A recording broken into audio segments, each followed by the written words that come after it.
And welcome to the Silvergate Capital Corporation First Quarter 2021 Earnings Conference Call. All participants will be in a listen-only mode. Should you need assistance, please signal a conference specialist by pressing the star key followed by 0. After today's presentation, there will be an opportunity to ask questions. To ask a question, you may press star then 1. Please note that this event is being recorded. I would now like to turn the conference over to Lauren Scott at Silvergate Investor Relations. Please go ahead.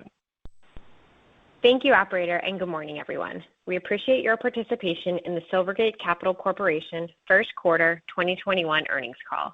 With me here today are Alan Lane, our Chief Executive Officer, Tony Martino, our Chief Financial Officer, and Ben Reynolds, our Chief Strategy Officer. As a reminder, a telephonic replay of this call will be available through 11:59 p.m. Eastern Time on May 4th, 2021. Access to the replay is also available on the Investor Relations section of our website. Additionally, a slide deck to complement today's discussion is available in the IR section of our website. Before we begin, let me remind everyone that this call may contain certain statements that constitute forward-looking statements within the meaning of the Private Securities Litigation Reform Act of 1995. These include remarks about management's future expectations, beliefs, estimates, plans, and prospects. Such statements are subject to a variety of risks, uncertainties, and other factors, including the COVID-19 pandemic, that could cause actual results to differ materially from those indicated or implied by such statements. Such risks and other factors are set forth in our periodic and current reports filed with the Securities and Exchange Commission. We do not undertake any duty to update such forward-looking statements. Additionally, during today's call, we will discuss certain non-GAAP measures which we believe are useful in evaluating our performance. The presentation of these additional information should not be considered in isolation or as a substitute for results prepared in accordance with U.S. GAAP. A reconciliation of these non-GAAP measures to the most comparable GAAP measure can be found in our earnings release. Now, I'd like to turn the call over to Alan. Thank you, Lauren, and good morning, everyone. We started 2021 on a very strong note, driven by growing demand for our digital currency solutions powered by the Silvergate Exchange Network, or SEN. In the first quarter, activity on the SEN continued to grow at a record pace, with nearly 167,000 transactions and more than $166 billion in SEN volumes, up 84% on a sequential basis. Transaction revenue from digital currency customers increased 87% from last quarter to $7.1 million. The number of customers on the SEN platform expanded to more than 1,100, representing record sequential growth as we added 135 new customers during the quarter. Importantly, our pipeline of potential new digital currency customers remains robust as we continue to benefit from the strong network effects created by the SEN.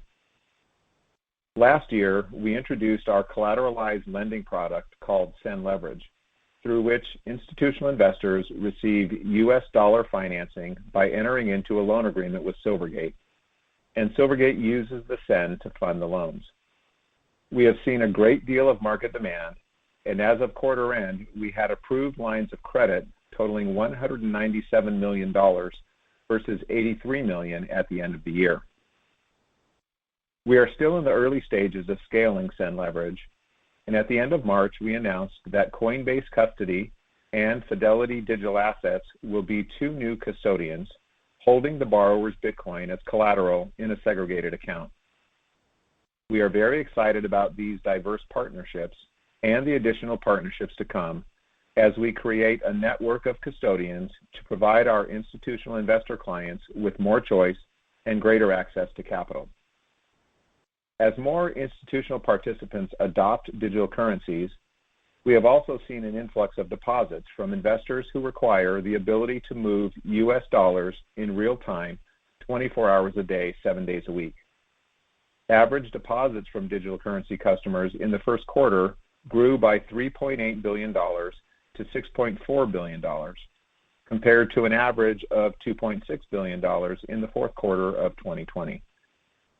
These continued significant deposit increases, coupled with our plans for further strategic growth, including the expansion of SEN Leverage, led us to launch an at-the-market, or ATM, equity offering in early March. The ATM program allows Silvergate to raise capital efficiently and only when needed to support our growth and invest in the development of new products to stay on the forefront of the digital currency industry's evolution. I remain incredibly excited about Silvergate's future, which I will discuss further in a few moments, after Tony walks you through our financial results. Tony? Thank you, Alan, and good morning, everyone.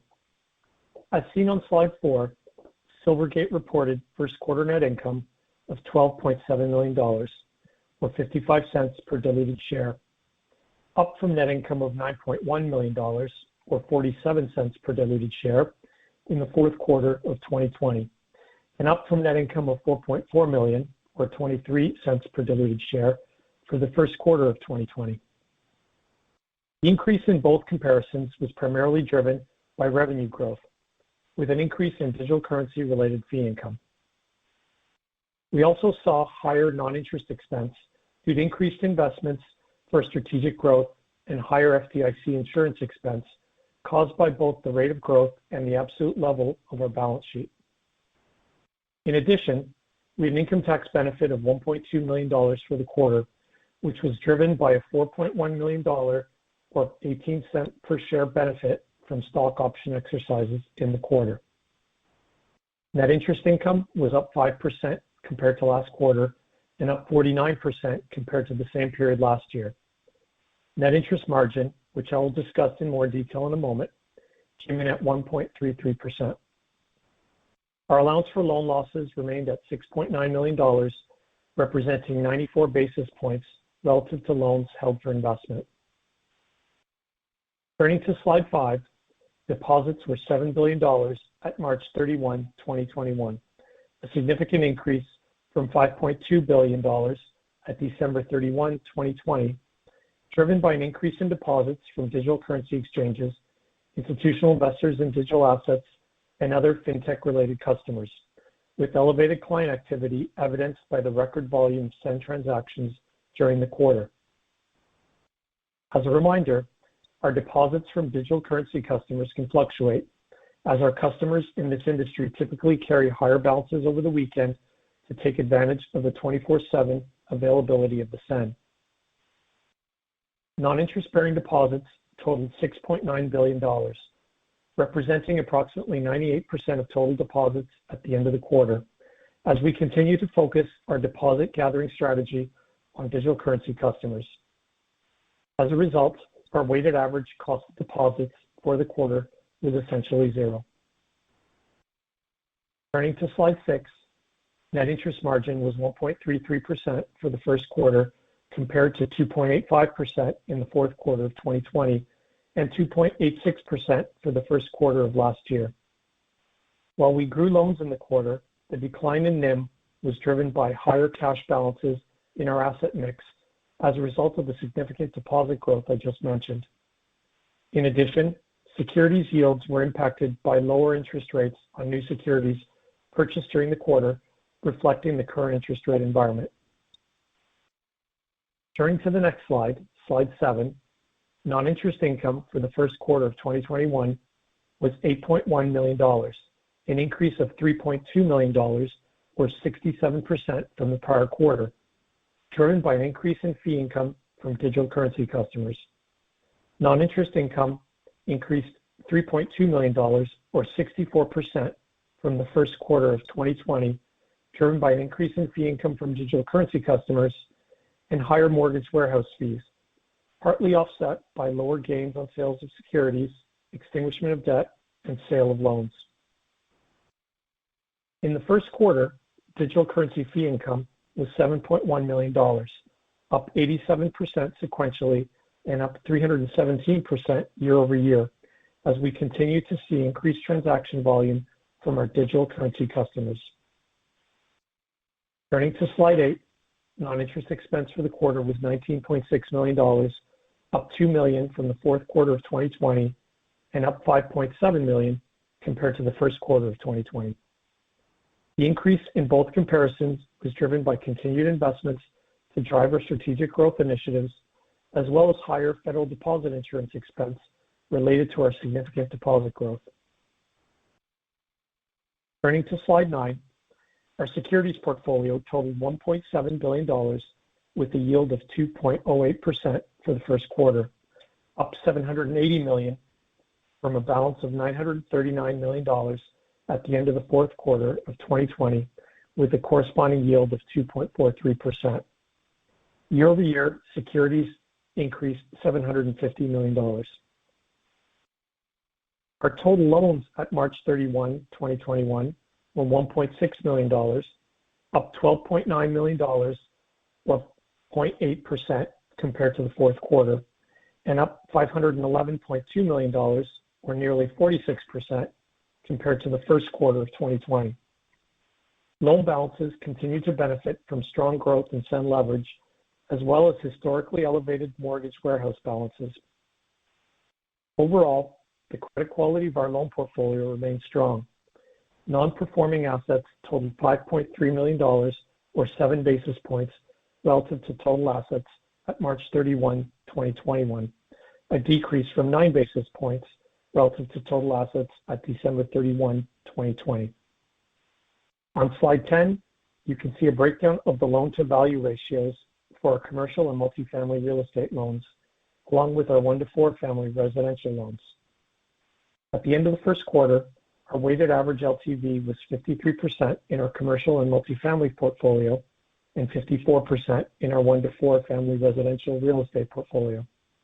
As I've said in the past, the levels at which we maintain our portfolios is key to supporting the amount of our allowance for loan losses. Slide 11 provides more detailed view of our loan portfolio and an update on COVID-19 modifications. We continue to work closely with our borrowers to provide support in the current environment. On a case-by-case basis, we've provided commercial and 1 to 4 family borrowers a payment deferral based on demonstrated need. As of March 31, 2021, modifications totaled $65 million, or 8.9% of our total loans held for investment. Before diving into our capital ratios on slide 12, I wanted to touch on the 2 equity offerings we completed in 2021. In January, we completed an underwritten public offering of 4.5 million shares at a price of $63 per share, with net proceeds to the company of $272.4 million after underwriting discounts and offering expenses. As Alan previously mentioned, we then launched a $300 million at-the-market offering program at the beginning of March. On March 11th, we sold nearly 1.3 million shares at an average price of $118.39 under the ATM program. The transaction resulted in net proceeds of $151.1 million. Now, turning to our capital ratios. Our Tier 1 leverage ratio was 9.68% at the company level and 9.5% at the bank level, with the bank ratio well in excess of the 5% minimum ratio to be considered well capitalized under federal banking regulations. Our total risk-based capital ratio of 55.41% increased significantly compared to last quarter due to the increase in deposits. Our loan-to-deposit ratio was 23.22% at the end of the quarter, as loan growth was more than offset by a significant increase in deposits during the quarter. With that, I would like to hand it back to Alan for closing remarks. Thanks, Tony. Every day, the digital currency industry is growing rapidly, which is an exciting opportunity for Silvergate to continue to provide innovative solutions to our customers. As you can see on slide 13, the network effects created by the SEN create multiple avenues for growth, from payments to lending to funding. Silvergate remains well positioned to provide critical infrastructure for stablecoin offerings, in addition to foreign currency exchange and cash management solutions for our digital currency deposit customers. As I mentioned earlier, we continue to expand our SEN Leverage product while creating a network of digital asset custody partners, providing our customers with additional choices and enhanced capital flexibility. We are continuously working to expand our product offerings to provide solutions that our customers are asking for.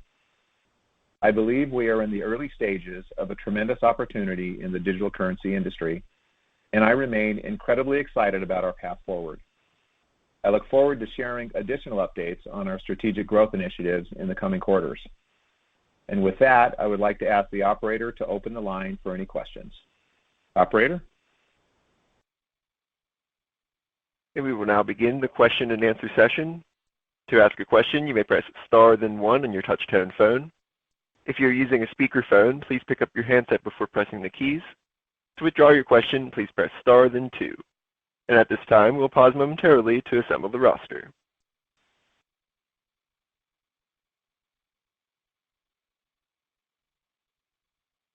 And our first question today will come from Joseph Vafi with Canaccord. Please go ahead. Hey guys, good morning. Great to see some nice results here. Maybe we could kind of just first start on the relationships with Fidelity and Coinbase. I know, Alan, you mentioned there may be some possibility that there may be others in the marketplace, and I think part of your competitive advantage here is your low cost of capital relative to perhaps other lending solutions in the marketplace. I was wondering if you could kind of expand a little bit more on why these partners chose to partner with you, and then kind of the larger opportunity here and how you think you'll be able to maybe fulfill what could be quite large demand from these partners, relative to your bank model and being able to stay well within your kind of regulatory guidelines. And then maybe I'll have a quick follow-up after that. Sure. Thanks for the question, Joe, and good morning. So, we are very excited about the partnerships with Coinbase Custody and Fidelity Digital Assets.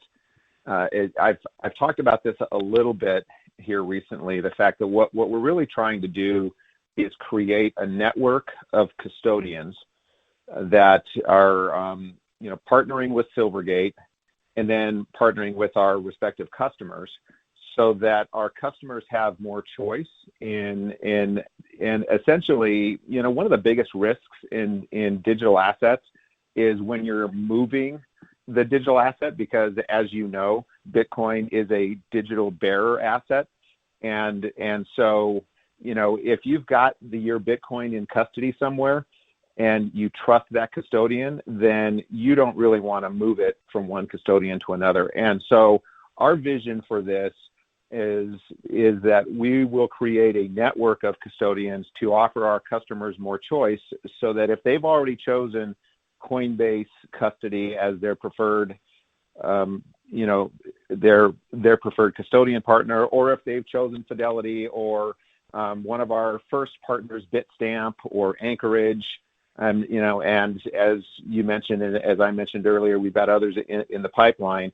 Our customers will not have to move their Bitcoin in order to borrow against it. So these are, again, foundational building blocks so that we can really ramp this up. And the actual number growth in terms of the outstandings, and the outstandings are right on target. We're actually a little ahead of target, I would say, thanks to the ability to raise capital, which gives us, the opportunity to grow a little bit more quickly. But that's the vision. And let me ask Ben if he has anything he wants to add to that before we move on to the next question. Yeah, thanks, Alan, and good morning, Joe. Yeah, so for those that may have missed it, we announced these partnerships with Coinbase and Fidelity during March, and so those came kind of late in the quarter, and we didn't really see additional commitments as part of those relationships in the first quarter. But we are extremely excited about this next iteration of the product, which will allow our customers to post additional collateral within a 24-hour window, while ensuring that Silvergate has possession of the Bitcoin and the ability to liquidate it if need be. So the benefit of these relationships to Silvergate is that both Coinbase and Fidelity have a diverse group of existing customers that are long Bitcoin, looking for leverage, and may not be existing customers of Silvergate. So it gives us another avenue to grow our customer base. I think part of your question, Joe, was around framing the opportunity. And so one way that we look at that is that the total market value of Bitcoin grew, by approximately $500 billion during the first quarter alone.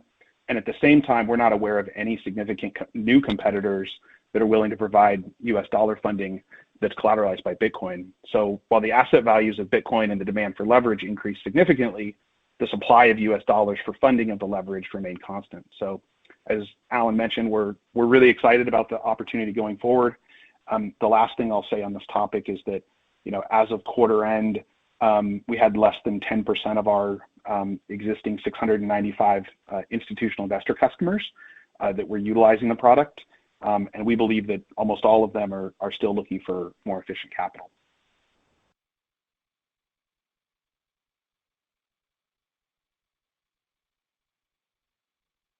And our next question will come from Michael Perito with KBW. Please go ahead. Hey, good morning, guys. Thanks for taking my questions. Morning, Mike.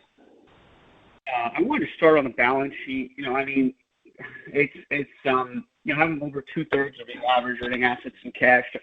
Obviously doesn't seem like something that I imagine would be the case longer term. I know you guys are conservative when levering these digital currency deposits as they come in, but at the same time, seeing you guys raise the capital and I think your deposits were only 1% of the dollars moved on an annualized basis on the SEN in the first quarter. So, it doesn't seem like the deposit base is overly elevated or inflated here. So I'm just curious if you can give us any update on how you guys are thinking about the liquidity position of the bank and what we can expect in terms of timing and as that is deployed. And I guess I'll start there and ask my follow-up after. Sure. Let me touch a little bit on the loan portfolio portion of the balance sheet, and then I'll ask Tony to comment on the securities portfolio. But first, you're absolutely right, Mike. We would absolutely hope to grow the loan portfolio over time, and I would say the primary area of growth would be the area we just talked about in answering the previous question around looking at SEN leverage, where we're really at a high level, we're looking to take these digital currency deposits and redeploy them back into the cryptocurrency ecosystem. And in order to do that, we want to make sure that we have a diverse group of partners with whom we are spreading the risk, if you will, on the digital asset custody front. And then the other area, which we've been really pleased to see some growth in over the last few quarters, is in our mortgage warehouse area, which, as we've talked about in the past, is a very good complement to the potential short duration on the deposit side. It is very difficult to grow mortgage warehouse because it's really more, we're kind of at the whims of the refi market at this point. But we are, we're growing our commitment lines with existing customers and then adding customers there as well. So those are the two areas that I think you can continue to expect growth, would be SEN leverage and mortgage warehouse. And let me ask Tony to comment on the securities portfolio. Sure. Thanks, Alan. Good morning, Mike. So as you may have alluded, for us, high quality and flexibility are more important factors than short-term yields. And you'll note 98% of our portfolio, of our investment portfolio, was rated AA or AAA. So we've invested significantly over the quarter. Our portfolios increased to about $1.7 billion. It was more weighted towards the end of the portfolio, and about 2/3 of that of those purchases were at adjustable rates. So, as I said, and as Alan alluded to, the focus continues to be on diversification. SEN leverage gives us a nice yield on the lending side. It's balanced with the securities, but we've also kind of given you an indication of a high-low on the deposits. And so, we want to maintain a good liquidity profile. Having said that, we do have a lot of secondary liquidity borrowing capacity available. So we do have opportunity to increase the investment portfolio. And that is sounds like an ongoing process. I mean, obviously the period end investment book, like you said, hit north of 1.7. I mean, it's fair for us to think that process has continued as the last few weeks have transpired. And I guess the reason I'm harping on it is just because, I mean, there's a fine line, right, between conservatism and leaving, a lot of dollars on the table that can be reinvested for growth, et cetera. So just kind of curious if that process has continued as it looks like it has toward the end of the first quarter based on the end of period balance sheet.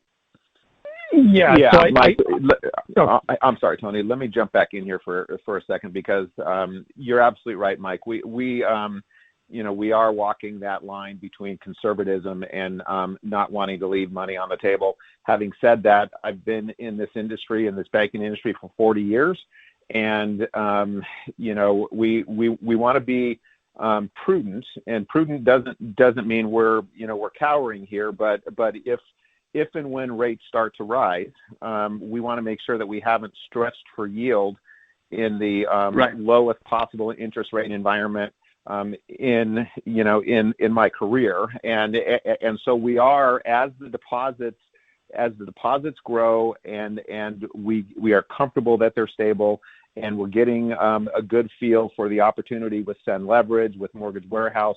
We are stepping out in the investment portfolio, and you've seen some of the results of that in the first quarter, and that will continue. And again, we're balancing between some adjustable rate securities and then going out for some longer term to get a little bit of yield, but always mindful of the overall interest rate risk exposure on the balance sheet. Very helpful. Thank you. And point taken as well, Alan. So appreciate the comments, and Tony as well. Just one last one for me. I was curious if you can give a little bit more color on, the digital currency related fee growth was really strong in the quarter. Obviously you guys added a lot of customers. The pipeline seems as strong as it's been probably in the last few years for more customers. Can you maybe just break out a little bit more what some of the bigger drivers of that increase were? I'm curious if there's, is there any pickup or expected pickup from kind of the stablecoin payment stuff you guys are doing that could potentially be additive to that as the year progresses here? Or any additional color there would be great. Thank you. Yeah, thanks for pointing out the the growth in fee income, because that's something that our team has really been working hard on, and it's great to see that coming to pass here. And it is in the areas that we've historically mentioned. Biggest growth area is cash management fees, and as you can imagine, while we don't charge for SEN, and so when you see that explosive growth in SEN transactions, you can anticipate that there's been a lot of movement, in addition to SEN, wires and ACH activity coming and going in the first quarter that has attributed to the growth in fee income. But we've also had strong growth in the foreign currency exchange area. And then I will say that we haven't seen a lot of growth in stablecoin yet. That is something that is that we are working around the clock on with some pretty exciting opportunities. Unfortunately, we're not in a position to share anything there at this time, but we do see the stablecoin opportunity as an opportunity to significantly grow our fee income in the future. Great. Thank you guys for taking my questions. I'll let someone else jump in. Appreciate it. Thanks, Mike. And our next question will come from George Sutton with Craig-Hallum. Please go ahead. Thank you. So with a 660 plus billion run rate for this network size, I'm curious how you think of the growth there. Do you look at it from a run rate perspective as we look out to Q2 and Q3 and building from there? And then as I look at your slide 13, and apologies for anybody who doesn't have that up, but you sort of list the different opportunities for growth. I'm curious, and maybe this is a best question for Ben, is what does this slide look like in 6 months? Yeah, George, good morning. Before I ask Ben to comment on the second part of your question there, I do just want to say, so on what you might be referring to slide 3 for the first part of your question, which is that explosive growth in SEN transfers in the first quarter, which was $166 billion in the first quarter. We expect that ramp to continue. So we're candidly not looking at it as a run rate per se, but as another stop on the journey, with more growth. And part of the reason we have confidence in saying that is because of the customers that we added during the first quarter. We added more customers in the first quarter of 2021 than we've added in any other quarter in since we've been doing this business. And even with that, our pipeline is as strong or stronger than it's been in the last year or so. And so there are just a lot more folks coming into this space. And as you're aware from previous conversations that we've had, it takes a while for these customers to get onboarded, to those that are going to code to the API so they can participate in the SEN. And so we just see that growth rate continuing. And now let me turn it over to Ben for the question on slide 13. Yeah, so as Tony mentioned, part of the increase in expenses during the quarter was caused by increases in R&D costs that we've had associated with new products that we're planning to launch in the coming quarters. We don't have any new products to announce today, but launching new products is something that we see as a critical piece of our growth strategy. We're really focused on adding value for our customers by creating products that solve problems for them and a sustainable competitive advantage for us. Which means you won't see us spending millions of dollars in CapEx to build solutions that already exist in the marketplace, but instead we'll build upon our existing platform, of which SEN is a key piece of that, to create new solutions for customers that solve their pain points. I think it's important to note that last quarter we announced our custody offering, which we really see as a foundational piece of infrastructure that's required to scale our lending and stablecoin initiatives.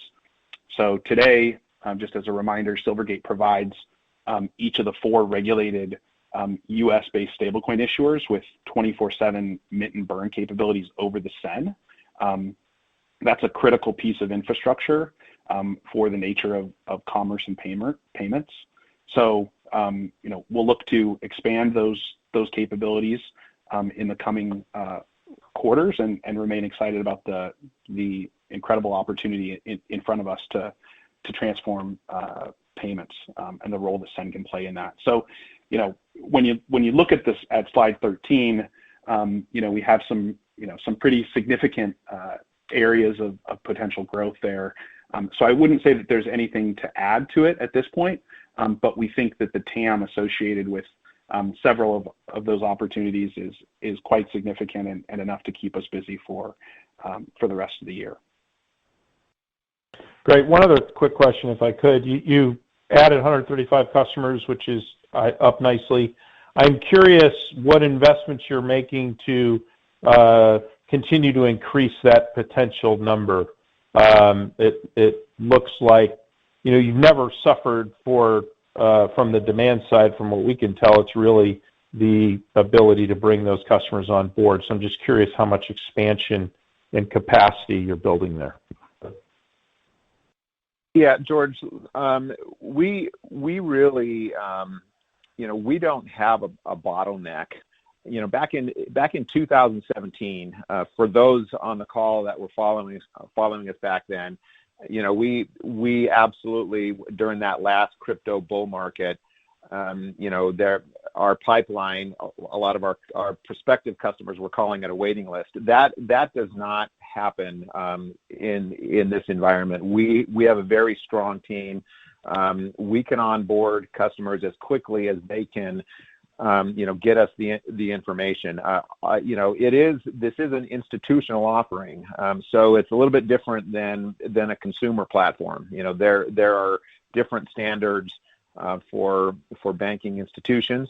And so as quickly as they can get us the information, and we have invested in technology, there's fully electronic, folks can apply on the website. Obviously, we don't have branches. They upload the necessary entity documents. We've got a sandbox for the API that they can actually start playing with before they even show up to open an account. So we've got the people and the technology to expand the customer base as quickly as they show up. So that's not a bottleneck at all. And Ben, have I missed anything in that area? No, I think that's nothing to add on my part. Thanks, guys. You bet. And our next question will come from David Chiaverini with Wedbush Securities. Please go ahead.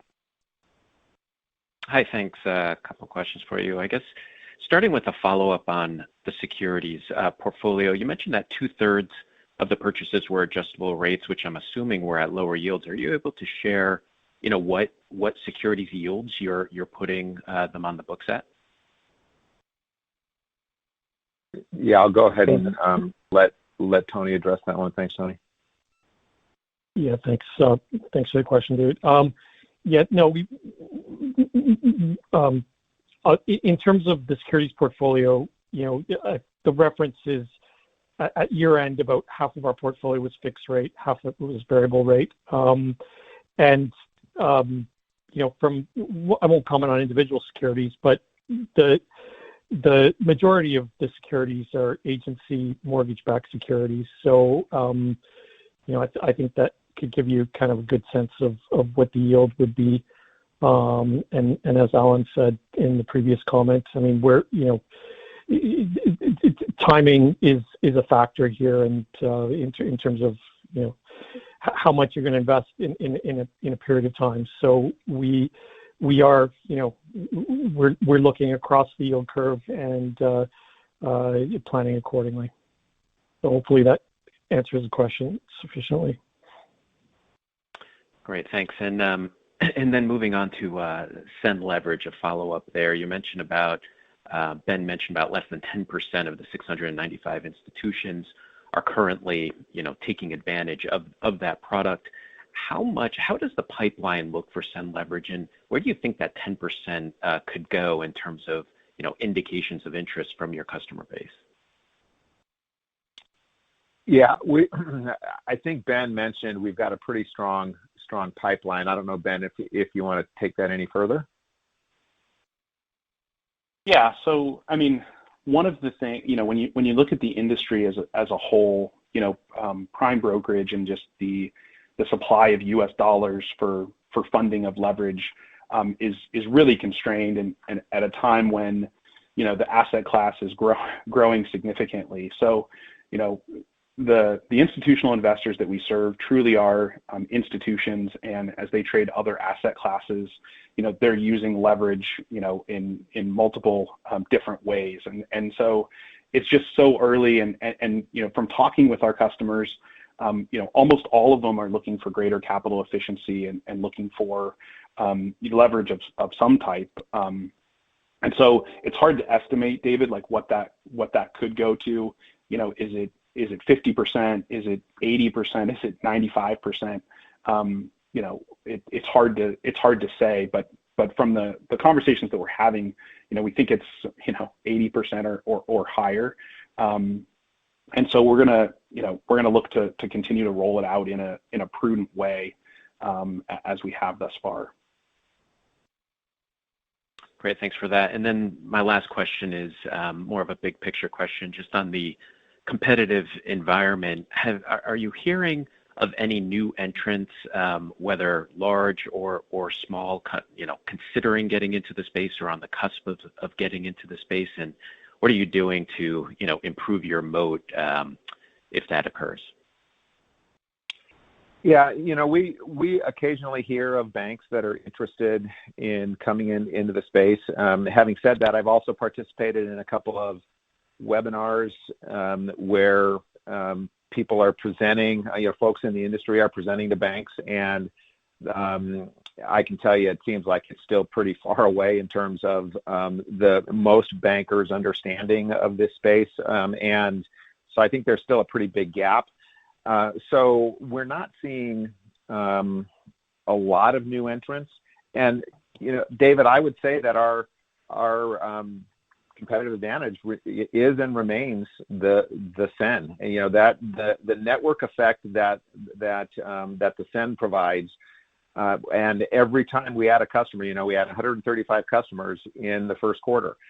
And not only do each of those new entrants get incredible value from participating in the SEN, but adding them also creates incremental value for every other network participant who is already on the SEN.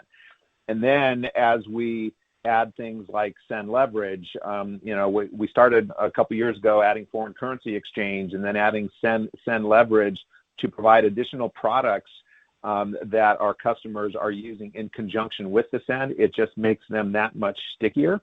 And so I can't think of a better moat than a network effect. And, creating a network of custodians for SEN leverage will just be a further deepening of that moat, because once you're on the SEN and you've got the ability to move US dollars 24/7, and then you also have the ability to borrow and keep your Bitcoin at your custodian of choice, I think that's just going to be an incredibly strong and deep moat.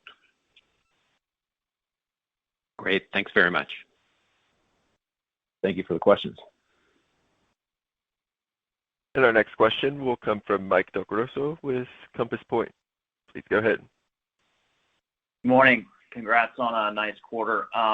My question is around slide 13, some of the stablecoin deposits and infrastructure. If I look at the total market cap of stablecoins outstanding quarter over quarter, it looks like they grew a bit faster than your digital currency deposit growth this quarter. Is there a portion of that market you're going after, or can you provide some color perhaps on some of the market segmentation from a deposit standpoint? Yeah, Mike, that's a very good observation, and I really appreciate that question, because it allows us to emphasize where we're participating in this stablecoin opportunity, and that is on the transactional side. And going back to my answer to the previous question, the SEN network and the ability for our customers to buy and sell stablecoins, and importantly for the issuers of those stablecoins to mint and burn stablecoins 24 hours a day, 7 days a week via the Silvergate API. We mentioned earlier that Silvergate is the transactional bank for all of the U.S. regulated stablecoin issuers, which is USDC, issued by Circle and Coinbase. And then you also have the Pax dollar, the Gemini dollar, and True USD. All of them are SEN participants. All of them mint and burn their dollar tokens with the Silvergate API and the Silvergate Exchange Network.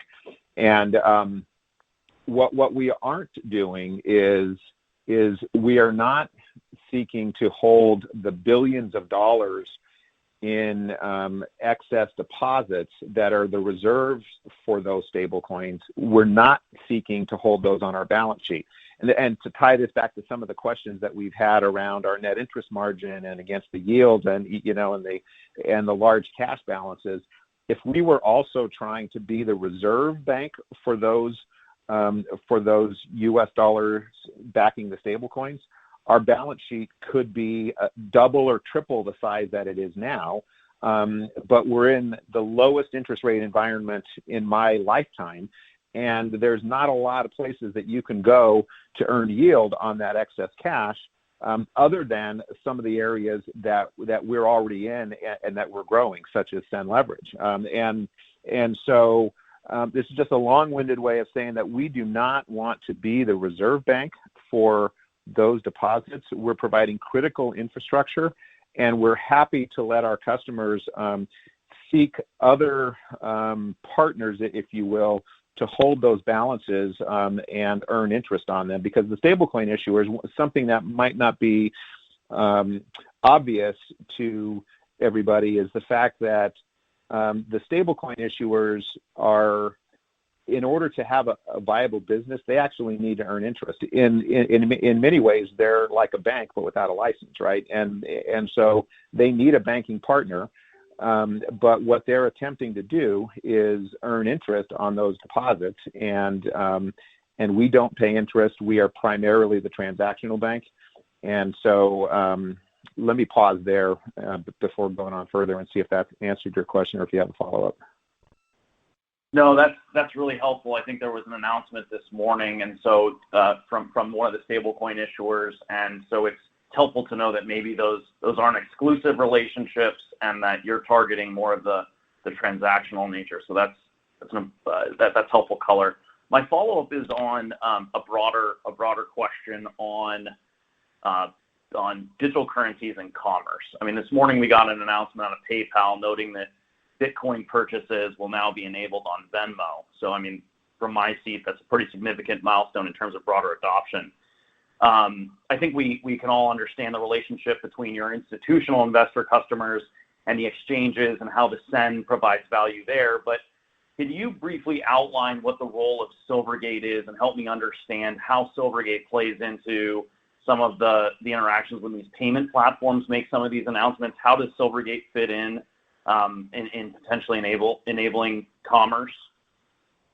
Yeah, I'm going to ask Ben to jump in here on that in just a second. But at a high level, let me just say that first of all, I did see that announcement from Venmo, and as you know, that was anticipated as kind of the next step. But you know, all of those institutional players who are providing the ability for their customers to buy Bitcoin, they need to source that Bitcoin somewhere, and they're likely going to need to source that through somebody who is already a SEN participant. And so while we're not facing off directly against the consumers, it's quite often that we are, in fact, in the chain enabling institutional players to participate in the ecosystem via the SEN. And I'll ask Ben if he wants to comment and give a couple of examples.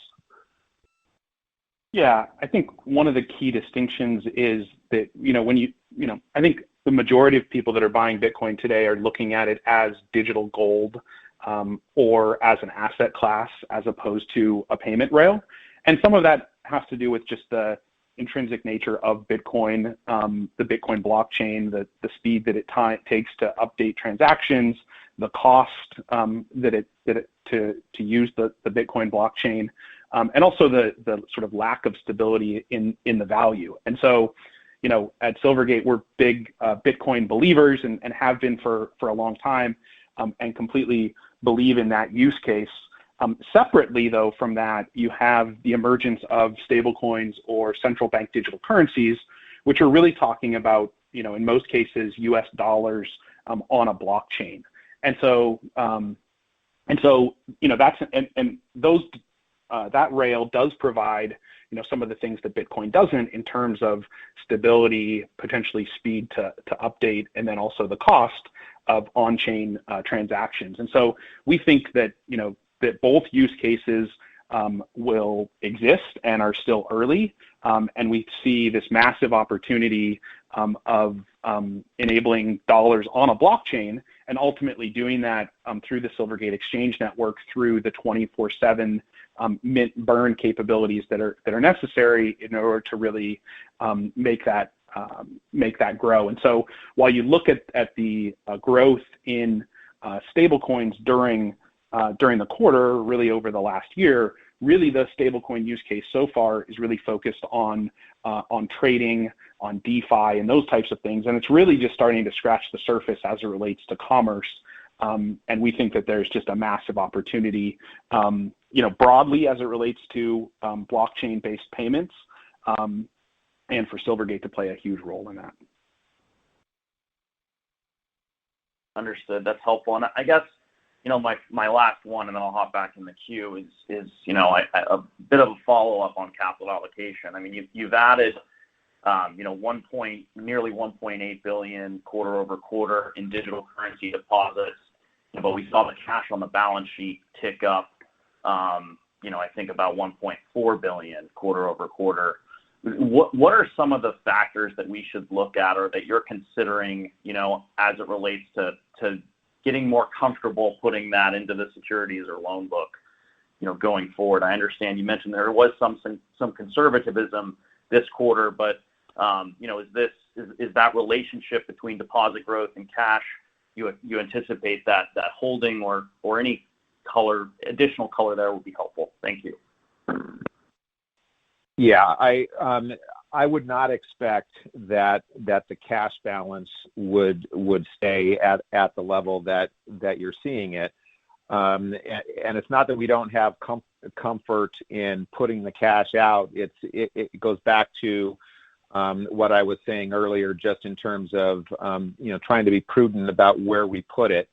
And one of the things that I should also say is that we could go out and load up on longer duration securities at higher yields and kind of juice the short term earnings, but we really are and have always been focused on building a sustainable platform focused on the long term, and as we see the demand and our ability to meet the demand for SEN leverage as we continue to grow the mortgage warehouse pipeline, we will calibrate the excess that we have over and above the loan demand and seek to put it out in higher yielding securities, always with the mindset going back to the tying this back to the answer to the first question, regarding stable coins and the 24/7 nature of the SEN, and just the fact that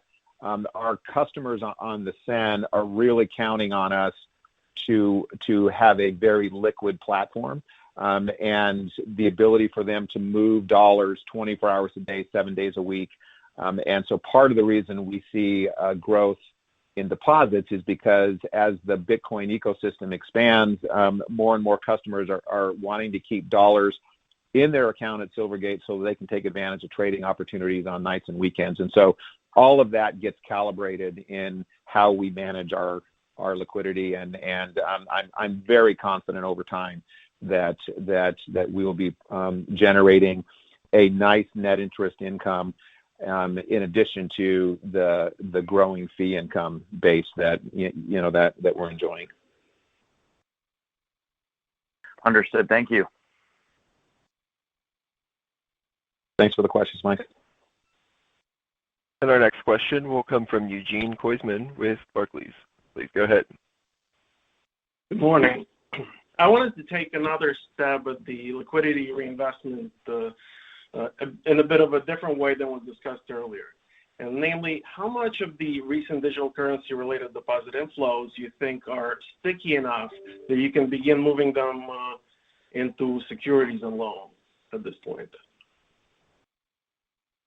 Yeah, Eugene, we really look at it a slightly different way. The way we look at it is not so much how much of the most recent deposits are sticky enough, but rather how much liquidity do we need to maintain for our growing customer base, and therefore then what is the excess over and above that? So it's just a slightly different way of saying the same thing, but suffice it to say that when we experienced the rapid growth in the fourth quarter, we weren't sure how sticky that was going to be.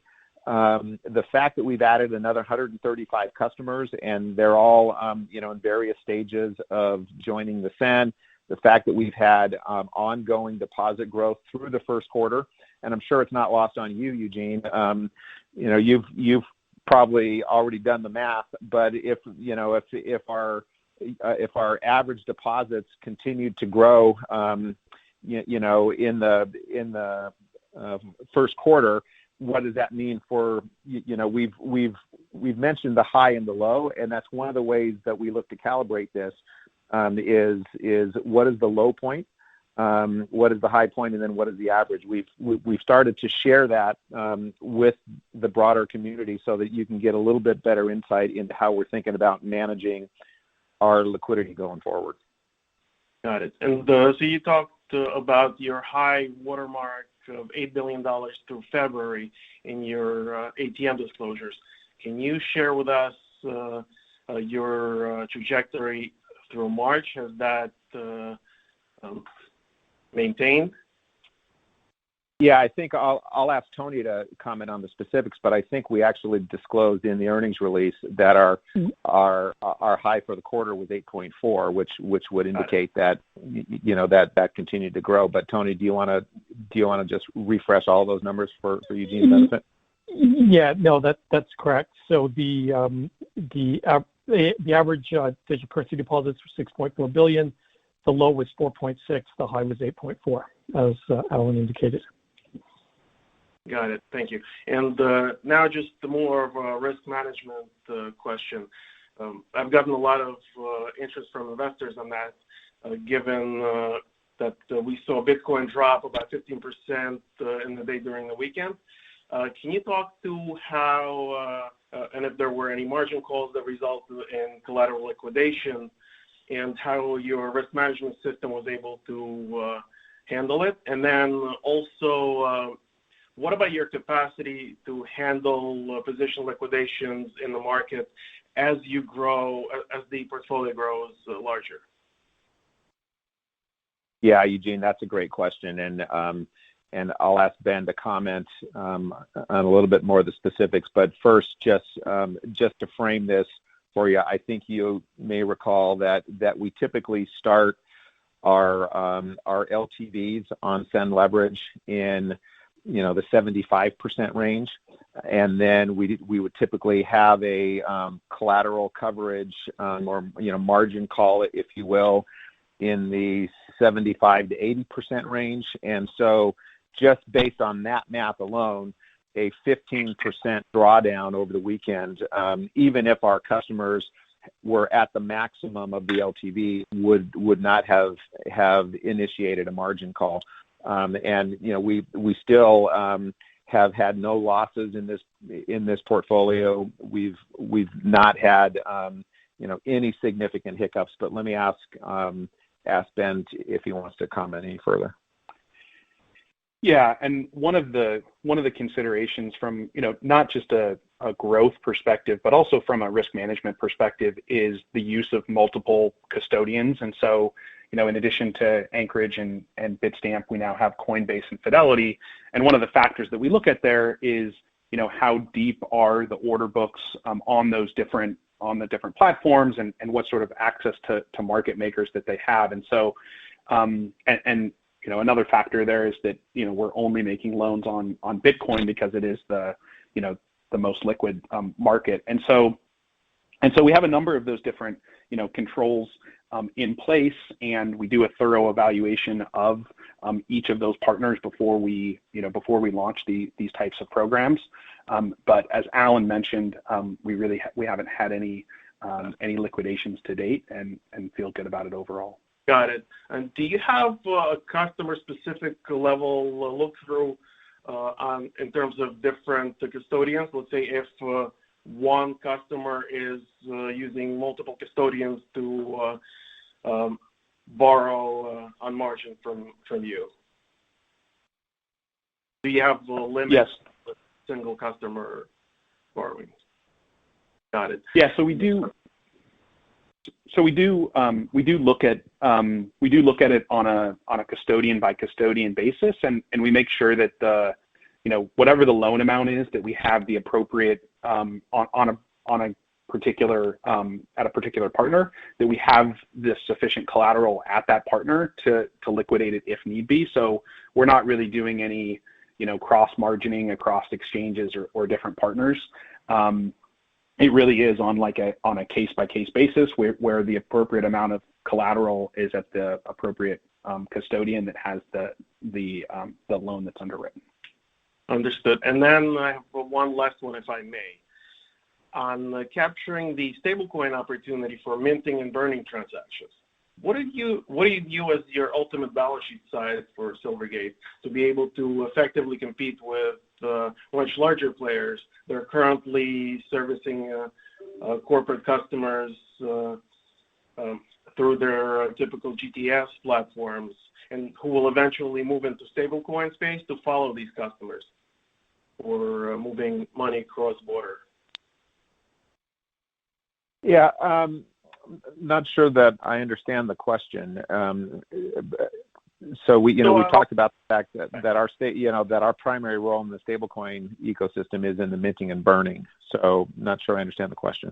Right, so the question, I guess, is let's say if there are corporate customers today that are moving, let's say, $10-15 billion in one shot from one country to another, and they're currently using global transaction services corporate partners. And if they were to move to stablecoin for these kind of transactions, how big of a transaction are you able to support with your balance sheet? Do you need a sizable balance sheet for minting and burning? No, we do not need a sizable balance sheet because we're not holding those reserves. And let me make sure that I think you understand this, Eugene. So forgive me if what I say is obvious. But a large corporate customer doing a transaction like you're describing, that would happen on the blockchain in these open permissionless stablecoin protocols. So they would already own the stablecoin. If they wanted to mint it through one of our partners, we would absolutely have the ability to do that. But the moving of the stablecoin from one party to another is not a it's not a U.S. fiat leg. Those deposits can be sitting in reserve somewhere, and the transaction actually takes place on the blockchain. Got it. All right. Thank you. You bet. Thanks for the questions. And our next question will come from Joseph Buffy with Canaccord. Please go ahead.